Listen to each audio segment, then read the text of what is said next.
Eu vou colocar. Pessoal, está dando muito barulho. Eu vou pedir para vocês desligar o áudio de vocês e só ligar quando vocês forem falar, tá? Beleza? Então mantenham desligado aí e só liguem quando vocês forem falar mesmo, tá? Então, como eu ia dizendo, né, nem toda quinta-feira a gente vai ter esse encontro aqui. E aí, muitas vezes eu vou colocar alguma atividade no aba, tá?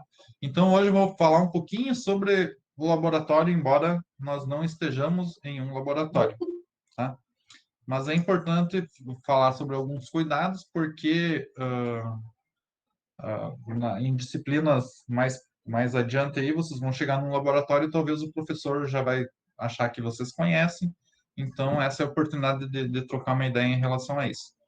Eu vou colocar alguma apresentação aqui e vou apresentar algum material de laboratório, né? Para vocês terem uma ideia, na prova, quando funcionava de maneira normal lá, na prova eu sempre colocava algumas figuras de vidraria, uma foto mesmo, e pedia para vocês, né? Era uma questão de prova.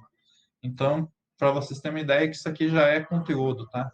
Eu sei que muitos desses materiais vocês já conhecem, já tiveram algum contato, mas eu vou, né, falar dos principais, tá? E se vocês tiverem alguma dúvida, vocês, por favor, perguntem.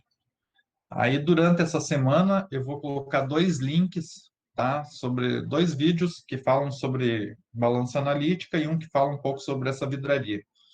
Então, para quem não conseguiu assistir a aula hoje ou alguém que ficou com alguma dúvida, vai ter lá disponível no AVA para vocês, tá? Então, é mais como um reforço.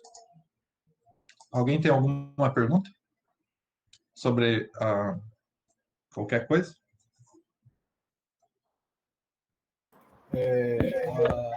A aula passada ficou disponível no AVA já ou ainda não? O PowerPoint, sim. Ficou, né, que nem eu falei para vocês. Eu não vou gravar aula, mas eu sempre coloco um PDF do PowerPoint. Então, tá lá, né? Não sei se alguém já viu. Tranquilo, tranquilo. Só um pouquinho que eu vou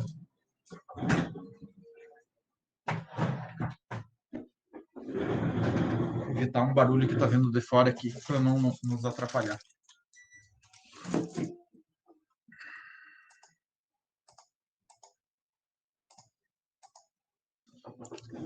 Tá? E vou reforçar mais uma vez para vocês colocarem um e-mail de vocês naquele fórum, porque senão eu tenho que cada pouco aqui liberar o acesso das pessoas que estão chegando atrasadas, beleza?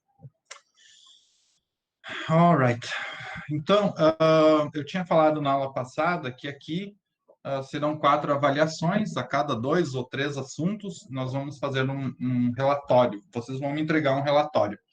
Esse relatório eu vou colocar um modelo lá no AVA, né?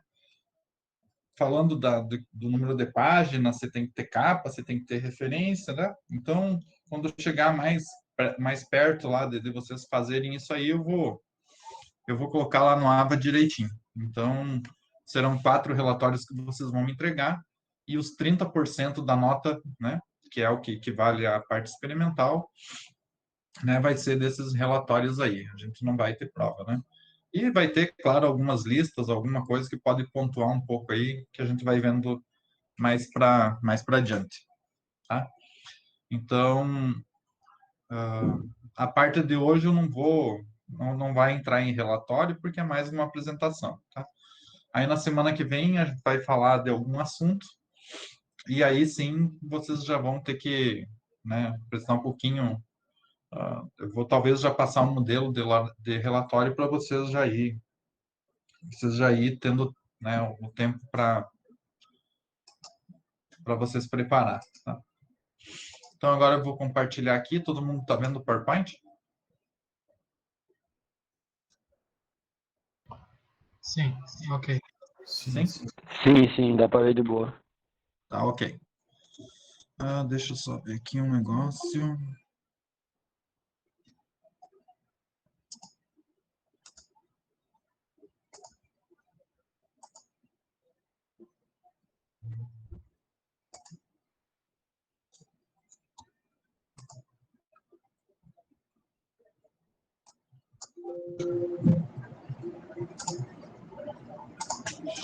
Ok, pessoal, então tá. Nossas aulas aqui não vai ter duração assim mais do que 40, 50 minutos, tá? Então vocês não se preocupem aí que a gente logo acaba. Por favor, se alguém tiver alguma dúvida, pode me interromper. Pessoal, o que eu queria falar com vocês um pouco sobre o laboratório, quando vocês entram num laboratório, é sobre alguns cuidados que vocês precisam ter, né, quanto à segurança e algumas regras que precisam ser seguidas estritamente num laboratório de química, né, para evitar acidentes, tá? Então, aqui eu vou falar um pouquinho sobre algumas regras de segurança. Num laboratório, quando a gente está manipulando algum reagente, alguma vidraria, é muito importante a proteção ocular, né? O óculos de laboratório, ele é um óculos mais grandão, de plástico, tá? Que então ele evita que algum reagente ou alguma coisa projete nos olhos. No laboratório, muitas vezes a gente aquece, né? E no aquecer alguma coisa com fogo, pode haver uma projeção ou até uma vidraria estourar e aí machucar os olhos. Isso é uma coisa muito séria. E evitar, né? No laboratório, a todo momento, a gente está manipulando vidrarias. São vidrarias frágeis, né? E vocês, qualquer descuido, vocês acabam se cortando. Bem como quando vocês já têm alguma ferida exposta por algum outro acidente, é importante vocês, né, isolar essa ferida para não entrar em contato com nenhum reagente químico. Quando falo de segurança de laboratório, eu acho que assim que é muito pessoal, assim é o cuidado, tá? Vocês em casa lavando louça ou manipulando qualquer material, né? Vocês se queimam, se cortam, isso é normal. No laboratório não é diferente. No entanto, a atenção ela tem que ser dobrada, né? Em comparação a alguma outra atividade que a gente realiza no dia a dia, tá? Então, os acidentes que acontecem muitas vezes é descuido. É o descuido, a distração, a brincadeira com o colega ao lado, e acaba muitas vezes ocasionando algum acidente. Então, né, por mais que a gente fala de todos os cuidados, né, o principal para a gente estar num laboratório de química é ter cuidado e não brincar com química, né? Vocês não podem sair misturando, vamos misturar aqui para ver o que dá. Eu já vi pessoas fazer isso e alguma mistura pode ocasionar a liberação de algum gás tóxico ou até alguma explosão, dependendo com o que vocês estão manuseando, né? Os químicos são venenosos, né? Gases, ácidos. Às vezes vocês trabalham com ácidos fortes, então é preciso usar a capela. Para quem nunca entrou num laboratório, uma capela é como se fosse uma janela, é um buraco na parede que tem uma exaustão, né? Então vocês, como vocês trabalhar numa grande janela, que vocês podem fechar a vidraria e ficar mais com os braços lá dentro, e aí tem um sistema de exaustão. Então, quando vocês vão abrir um frasco de um ácido, quando vocês abrem, esse frasco libera um gás, alguma fumaça. Então, é importante que isso seja feito no laboratório, na capela do laboratório, né? Até aí tá ok? Todo mundo escutando? Tudo certo? Tudo certo, professor. Beleza. Tá sim, professor, tá de boa.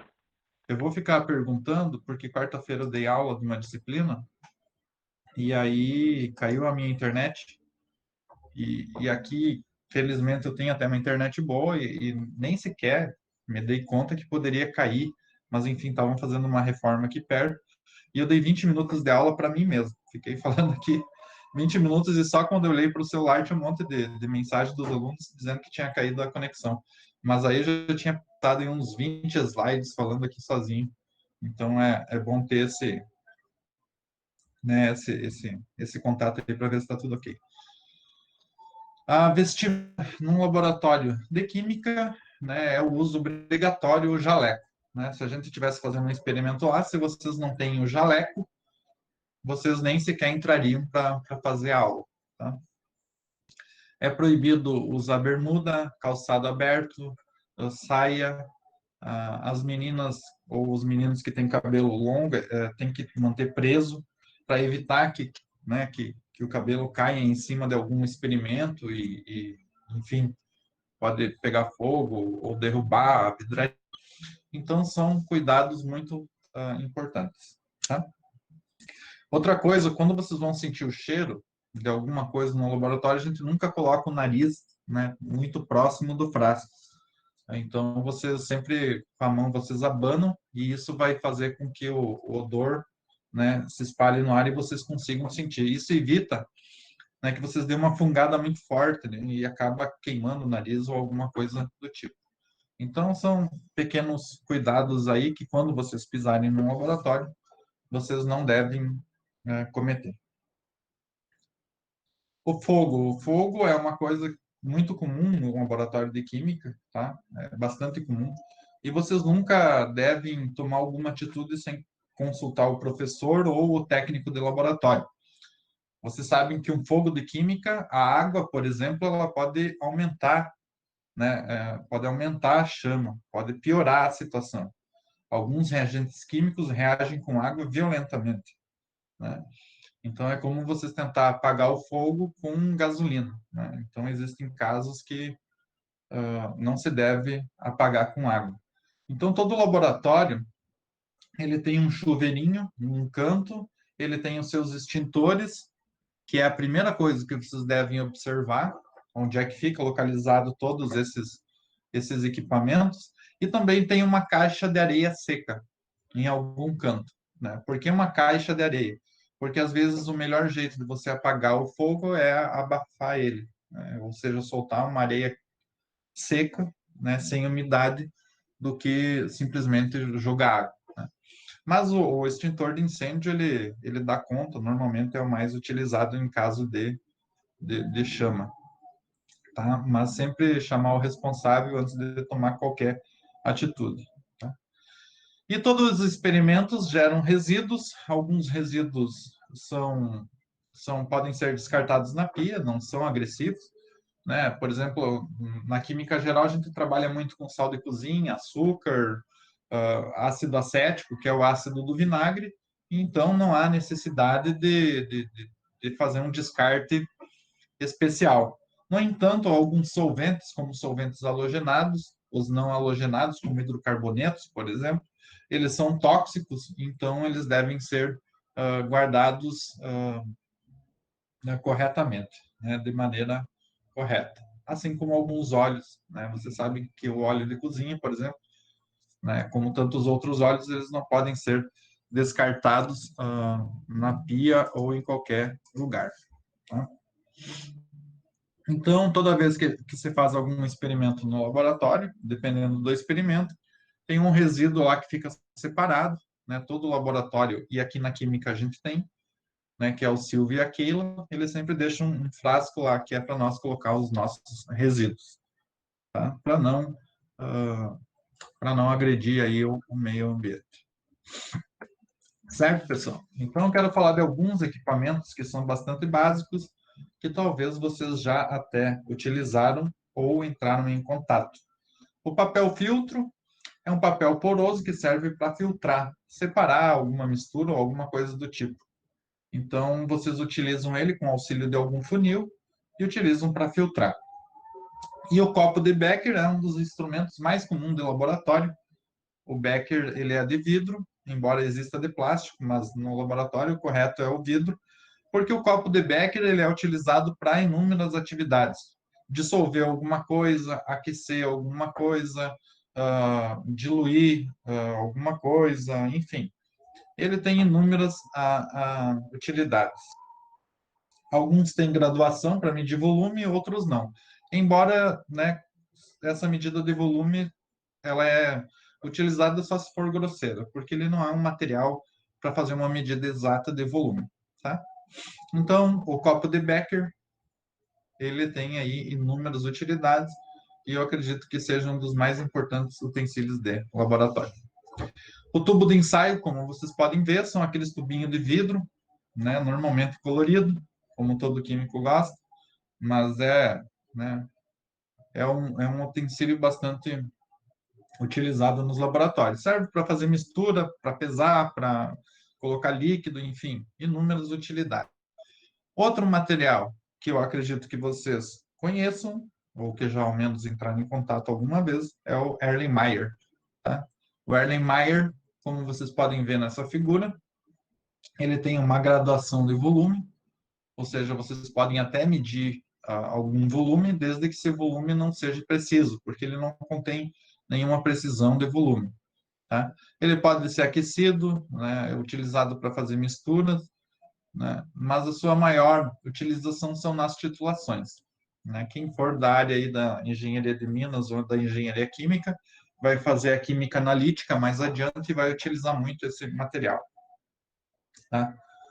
Então, também um dos materiais muito utilizados em laboratório. Tá? O balão de fundo redondo, ele é bem útil, embora na química geral experimental a gente nem, acho que algum outro experimento se utiliza ele. Mas ele é um balãozinho aí que também pode ser aquecido, usado em destilação, enfim.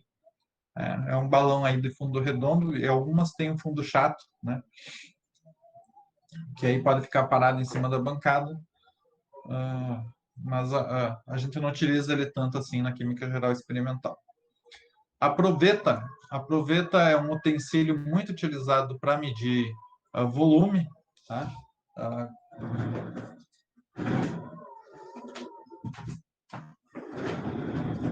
A proveta ela é muito utilizada para medição de volume. Ela tem aqui uma graduação. Essa proveta aqui é de 100 ml, tá? E ela não é uma medida também muito precisa de volume, mas ela é bastante utilizada para esse tipo. Eu quero medir 50 ml de um álcool, pego uma proveta. Quero 70 ml de água, pego uma proveta. Tá? Então, essa é a maior utilidade da proveta, medir volumes, certo? É importante saber também o nome desse material. Agora eu vou falar um pouquinho de materiais que fazem medidas de volume um pouco mais específicas. O balão volumétrico, que é essa figura que vocês estão vendo aí, são balões de vidro, né, que tem esse pescoço alongado aí, fino, tá? E vocês já vão entender por que ele tem esse pescoço alongado e fino, tá? Então, eles são utilizados para fazer determinadas medidas de volumes que sejam mais exatas. Por exemplo, esse balão aqui, ele é de 250 ml. E aqui, como vocês podem ver, vocês têm um risquinho branco que ele se chama menisco, tá? Ou seja, quando vocês colocar algum solvente aqui dentro, quando atingir o menisco, vocês vão ter a graduação de 250 ml. Né? Esse tipo de material, ele não serviria, esse balão aqui, não serviria para vocês medir 100 ml, por exemplo, porque ele é um balão de 250, tá? Mas, por outro lado, ele contém uma medida bastante exata, né? Ele é bastante eficiente para preparar soluções que exigem, né, que é necessário vocês fazer uma medida de volume bastante precisa. Então, é esse menisco aí que serve para medir, né, que onde é que vai dar a medida exata do balão. Então, a gente tem balões de 25 ml, de 5 ml, de 10, né, 50, 100, 250, de 1 litro, até de 5 litros, vocês podem encontrar comumente num laboratório. Tá? E eles contêm essa tampa, porque muitas vezes vocês pesam alguma coisa para preparar uma solução e aí completam com um solvente e aí tem que agitar para dissolver. Alright? Então, para atingir esse menisco, quando vocês vão colocar, vamos pegar, por exemplo, a água, que é um solvente, né? E o olho, né? A gente tem que olhar bem certinho, né? Numa linha reta desse menisco para entender, né? Para ver como é que está a medida do solvente, no caso dessa água aqui. Então, a água ela vai formar uma concavidade, né? E a parte de baixo dessa concavidade que tem que bater no menisco e não a parte de cima, tá? Então é muito importante que o cara que está utilizando o material ele consiga olhar, né, nessa linha reta aqui desse menisco e observar esse tipo aqui de comportamento, tá? Essa é a maneira correta de vocês atingir a graduação necessária. Então, por que que o balão tem essa concavidade mais alongada? Porque fica mais fácil vocês observar esse comportamento do líquido que ele faz. Se vocês têm um becker que é muito largo ou uma proveta, né, esse tipo de visualização não é tão, não fica tão fácil observar. E é por isso que o balão volumétrico tem, então, esse pescoço mais alongado. Certo? Deixa eu dar uma olhada aqui se está tudo ok. Pessoal, alguém de vocês tem alguma dúvida? Querem comentar alguma coisa?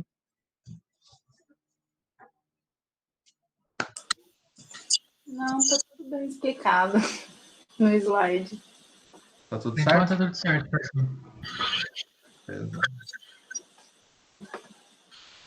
Alguém falou não, não. Não quer dizer que está com alguma dúvida? Deixa eu dar uma olhada no chat aqui se alguém falou alguma coisa.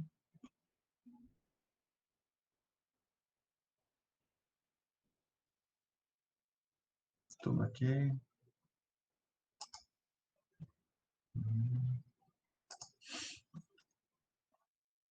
Tá, beleza, então eu vou dar continuidade aqui, ok? Beleza. Outro material que é utilizado para fazer uma medida exata de volume é o que a gente chama de pipeta volumétrica. Existem dois tipos de pipeta, a pipeta graduada e a pipeta volumétrica.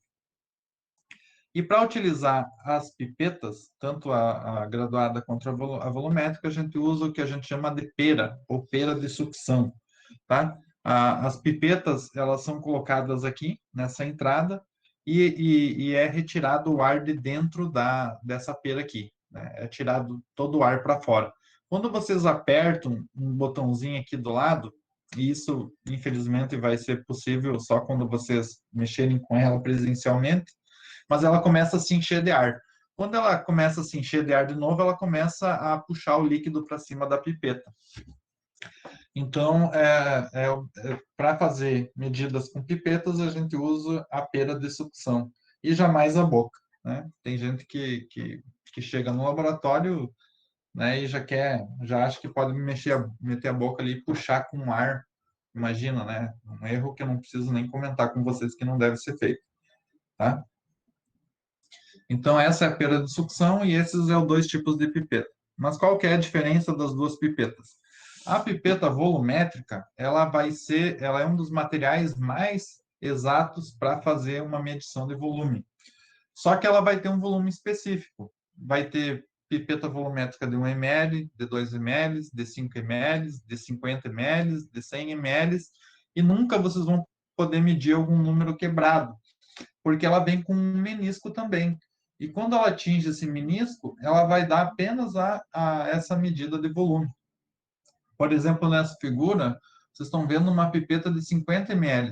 E aqui no canto da foto tem um menisco. Então, com essa pipeta aqui, vocês vão poder medir apenas 50 ml de algum líquido. É impossível vocês utilizar elas para medir 25, 30, não serve. Tá? Por outro lado, como ela é bastante fininha, mais fininha que o próprio balão volumétrico, ela tem uma medida de volume muito precisa. É um material muito preciso, talvez um dos mais precisos para medir volume de laboratório, a tal de pipeta volumétrica. A pipeta graduada, como vocês podem ver nessa foto aqui, ela já tem várias graduações de volume. E ela não tem nem essa barriguinha aqui e nem sequer uma parte mais alongada de menisco. Ou seja, a graduada é para fazer uma medida de volume um pouco mais grosseira, tá? E ela permite que vocês utilizem números quebrados, por exemplo, 4,5 ml, enfim, né? Ela não tem essa medida exata. Mas ela permite que vocês possam colocar uma quantidade diversificada de volume e aí medir aquilo que vocês quiserem. Então, essa é a diferença, tá? Certo. Alguma dúvida quanto à pipeta? Professor, Sim. em relação à pipeta volumétrica, como que insere o líquido dentro dela, por ela ser bem fina e o gargalo dela? Então, né? Quando vocês utilizar a pipeta volumétrica, vocês vão tirar o ar da pera. Primeira coisa, vocês vão retirar todo o ar da pera, vocês vão apertar aqui nesse botãozinho e apertar ela com a mão, né? E aí vai sair todo o ar dela. E aí vocês vão colocar a ponta, uma das extremidades da pipeta, a ponta de cima, ou no caso da graduada, essa ponta aqui, vocês vão conectar aqui nesse orifício que ela tem. Opa, tá? Ao conectar aqui, vocês vão apertar um botãozinho que está aqui desse lado. Quando vocês começarem a apertar, então, vocês vão conectar a pera, pegar a pipeta, colocar dentro do líquido, e nesse instante vocês vão apertar o orifício que começa a encher ela de ar. Conforme ela vai enchendo de ar, né, o líquido vai subindo na pipeta até atingir a graduação que vocês querem, ou o menisco, no caso da pipeta volumétrica. Você entendeu? Gabriele perguntou. Sim, entendi. Obrigada. Entendeu? Eu sei que aqui falando, né, parece um pouco complicado a gente ficar imaginando como é, mas é que nem eu falei, né? As duas monitoras elas vão selecionar 2 vídeos que mostrem, né? Um vídeo no YouTube que mostre a utilização desses materiais, e eu vou deixar o link para vocês como atividade de casa para vocês assistirem, tá? Eu sei que vocês podem muito bem colocar isso no YouTube e vai ter inúmeros vídeos, tá? Mas eu vou deixar 2 vídeos lá, né? Para que vocês possam assistir, tá? E ver como é que são utilizados. 2 vídeos curtinhos, eu não tenho paciência para vídeo do YouTube, por exemplo, tá? Mas, né, que mostre um pouco aí esses principais materiais. Então, essa semana, amanhã, no máximo, deve estar lá alguns links, e aí vocês podem assistir lá e também ver o pessoal manuseando, certo? Então, vamos dar continuidade aqui. O bico de Bunsen é um instrumento para fogo, tá? Todo laboratório tem o gás encanado, tem um registro, aí vocês colocam a mangueira do gás aqui, abrem o registro, tá? E aí ele tem uma válvulazinha para ligar, então vocês colocam aqui o fogo e aí ele acende, tá? Como vocês podem ver, tanto nesse aqui quanto aqui, ele tem uma válvulazinha que ele gira. E essa válvulazinha que gira, ela serve para controlar a quantidade de oxigênio do ar. Então, a chama ela vai ficar mais amarelada e muitas vezes mais azulada. Então, no laboratório, a chama amarelada ela não é boa. A chama azulada ela contém mais calor, né? E se vocês querem observar a cor de alguma queima, ela influencia menos do que a chama amarela. Então, com esse sistema aqui, vocês conseguem controlar um pouco a entrada de ar e aí também controlar o calor da chama, bem como a cor da chama, tá? Então, dependendo do experimento, vocês conseguem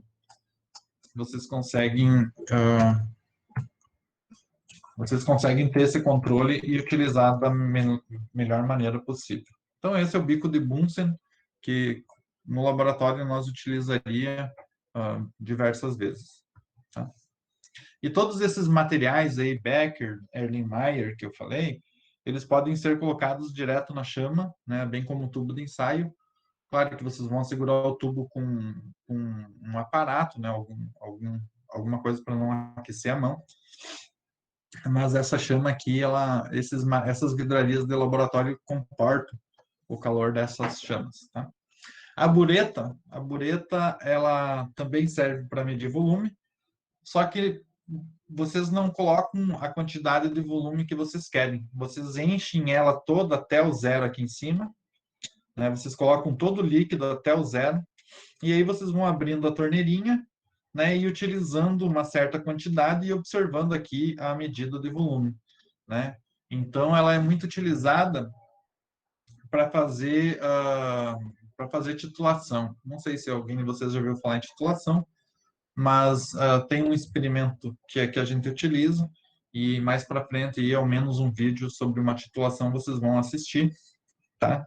Mas quem for fazer química analítica vai utilizar quase que diariamente a bureta, tá?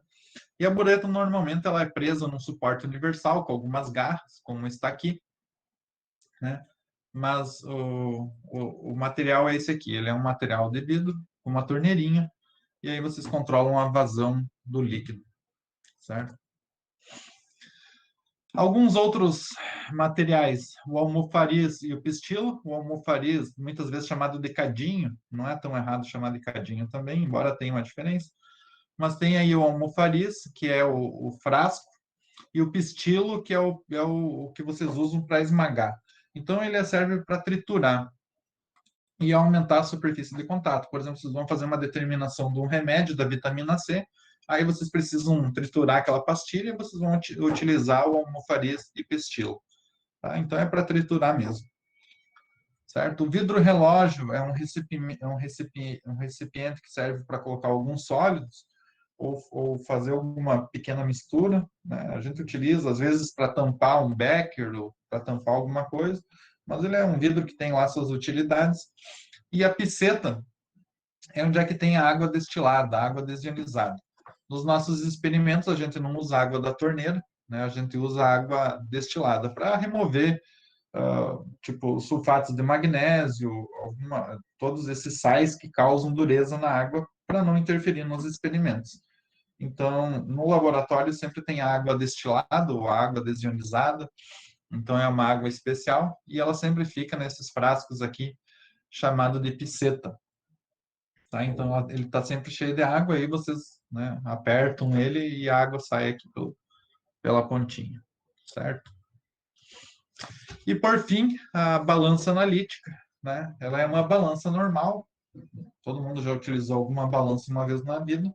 No entanto, a balança analítica ela consegue pesar, dependendo da balança, até 5 ou 6 casas depois da vírgula. Ou seja, vocês conseguem pesar quantidades muito pequenas de alguma coisa. Tá? E quando vocês trabalham com química, vocês, né, não se trabalha como se trabalha aí com batata, né, tirando tudo. Então, vocês vão precisar algumas medidas bastante pequenas, né? Então, a balança analítica tem essa sensibilidade para vocês conseguir pesar, né, quantidades bastante pequenas de algum sólido ou algum líquido ou alguma coisa, tá? Ela exige alguns cuidados, né? Cuidar para não enferrujar, não derramar reagentes em cima dela, não colocar coisas muito pesadas também. Então, a balança analítica ela é uma balança que é cara e a gente precisa cuidar ela, tá? Para não estragar, certo? Então, um dos videozinhos que eu falei que vou disponibilizar para vocês é alguém utilizando a balança analítica. O nosso primeiro experimento de laboratório, que vai ser o que nós vamos conversar na semana que vem, é justamente a utilização da balança analítica e determinar a precisão de cada vidraria. Então, na próxima aula, nós vamos simular como se a gente estivesse trabalhando com pipeta, bureta e proveta e ver qual desses é mais eficiente para fazer uma medida exata de volume.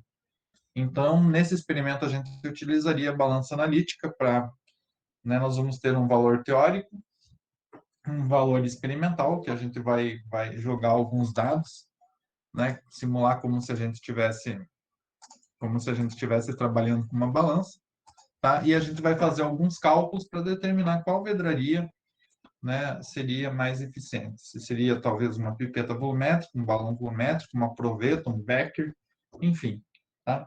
Então, na semana que vem, nós vamos simular alguns resultados, né, e aí aprender a calcular o erro de cada vidraria, tá? E assim determinar qual seria a vidraria mais precisa, certo? Então, segunda-feira, deixa eu fechar a apresentação aqui, que eu tinha para falar. Isso, deixa eu perguntar, alguém tem alguma dúvida?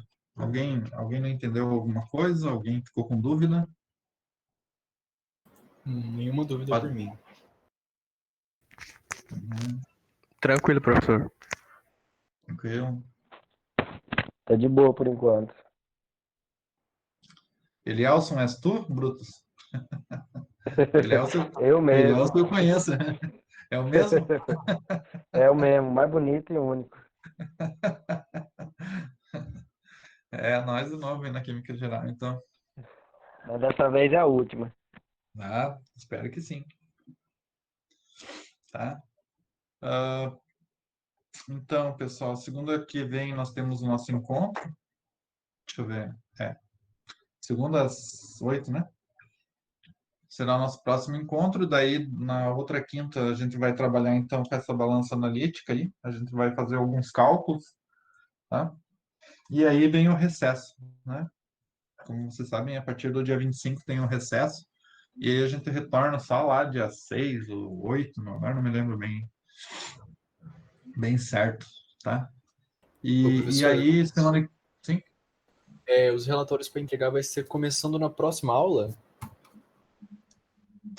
Eu não sei.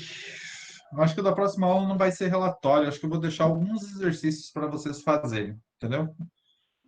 Então ele vai contar já alguns pontos, né? A gente vai trabalhar aqui alguma coisa, né? Vai fazer alguns cálculos aqui, vou ensinar como é que faz. E aí vou lançar para vocês uma lista. E aí vocês vão me entregar essa lista aí lá na volta das aulas. Aí, depois do recesso, a gente vai começar a fazer experimentos e vocês vão fazer até em casa alguma coisa, e aí sim eu vou pedir o relatório. E aí eu vou dar o formato do relatório para que vocês me entreguem, né? Aí eu vou colocar no Ava um fórum para vocês postar até certo horário, até certo dia, não sei. Eu não pensei em tudo ainda, porque é tudo muito corrido, né? Tudo muito novo, tá? Então a gente vai se adaptando aí conforme vem a demanda. Mas na semana que vem, não, que nem eu falei, não vai ter o relatório, mas eu vou deixar alguma atividade para vocês já me entregarem, e assim vocês já vão acumulando um pouco de material para me fazer avaliação. Tá? Mas isso na quinta-feira. Na segunda, matéria normal, né? E aí o conteúdo de Química Geral. Então, no AVE eu separei, tem uma parte que diz teórica, então tudo que for da parte em relação à parte de segundo, que é da Química Geral Teórica, eu posto lá, e tudo que for da parte experimental eu boto em outra pasta para não misturar as coisas, tá? Beleza? E aí, pessoal, alguém de vocês tem alguma dúvida? Querem fazer algum comentário? Perguntar alguma coisa?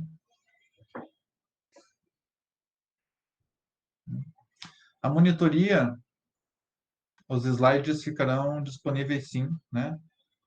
Toda a aula, não digo logo depois, mas no máximo até amanhã eu vou gerar um PDF desses slides que eu mostrei para vocês e vou colocar lá no ar. E aí vocês vão guardando, né? Vocês vão baixando, vão guardando, tá? Para vocês terem esse material aí, certo? Quando a gente trabalha na Química Geral Experimental, eu tenho uma apostila, né? Cada um de vocês ia ter que imprimir uma apostila, e aí todos os experimentos estão descritos lá, e a gente vai seguindo essa apostila. Mas não faz sentido eu passar a apostila para vocês, ao menos não por enquanto, porque né, a gente vou ter que ir colocando aqui e vou tirar aquilo que é principal, tá? Então, se fosse lá, vocês iam ter que comprar um jaleco, mas, né, aquele casaco de laboratório, mas por hora não vai ser necessário. Certo, pessoal? O que eu tinha para falar hoje para vocês é disso aí, tá? Só um pouquinho, tem mais uma pergunta?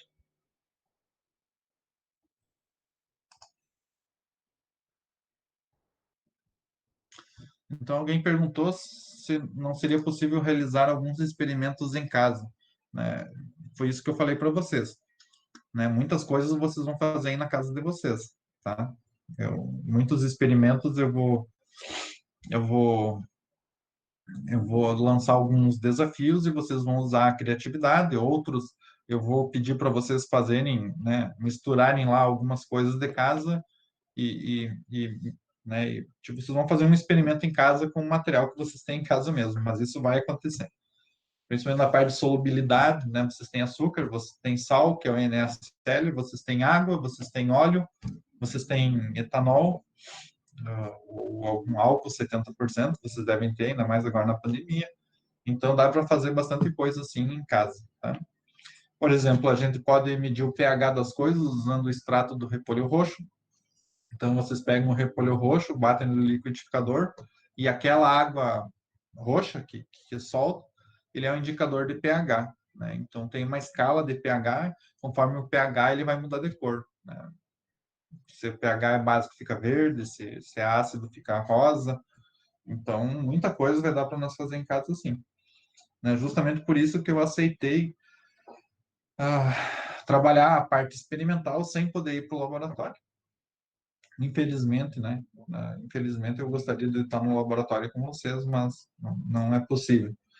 Mas também não queria deixar a parte experimental de fora, porque vocês que estão fazendo química geral, aí é fazer só a parte teórica, e aí fica aquela parte experimental pendente, e quando voltar às aulas vai ser aquela loucura, porque todo mundo na UFMT vai querer utilizar os laboratórios, então vocês pensam que né, a correria que isso ia gerar. Então, assim, vocês ficam com a disciplina completa e tudo feito, né, com a notinha lá, tudo pronto. Então, é uma coisa que vocês conseguem eliminar e uma coisa a menos para se preocupar quando voltar. E a química geral, os experimentos não são complexos, não é nada que a gente não possa aprender em casa. Então, eu aceitei de fazer essa parte experimental em casa. Tá? Então, deixa eu ver um recado aqui.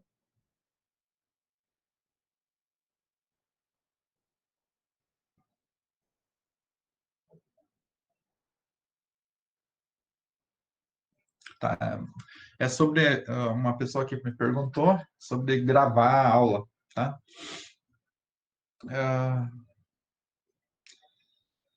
Eu, particularmente, não vou gravar, tá? Não tenho como impedir vocês de me gravarem aí. Se alguém de vocês pegar um celular e me gravar, eu nem vou saber.